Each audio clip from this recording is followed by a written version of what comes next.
తగ్గాలి కానీ ఎందుకు గణనీయంగా పెరుగుతున్నాయి? వర్మ కమిటీ వారు 630 పేజీల నివేదిక ఇవ్వడం జరిగింది. అసలు ఈ అఘాయిత్యాలకు పాల్పడే వారికి అసలు శిక్షలు పడుతున్నాయా? దాదాపు సుమారుగా రోజుకి 100 నుంచి 150 కేసెస్లు మానభంగం కేసులు రికార్డు భరోసా కల్పిస్తూ వారిని ప్రొటెక్షన్ చేస్తూ అంటే రక్షణ కల్పిస్తూ ఎట్ ద సేమ్ టైం వారికి ఒక నిధిని కూడా ఏర్పాటు చేయడం జరిగింది.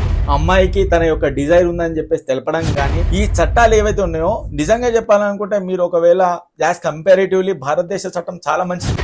ఇమ్మీడియట్లీ స్పందించడానికి ఒక పోలీస్ కంట్రోల్ ద్వారా ఒక వ్యవస్థను కూడా ఏర్పాటు చేయడం జరిగింది.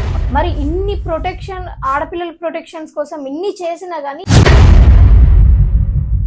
నిర్భయ యాక్ట్ వచ్చిన తర్వాత అమ్మాయిల ప్రొటెక్షన్ కోసం ఏమైనా సపరేట్గా యాక్ట్స్ వచ్చాయా? ఒకవేళ వస్తే అత్యాచారాలు అనేటివి తగ్గాలి కానీ ఎందుకు గణనీయంగా పెరుగుతున్నాయి?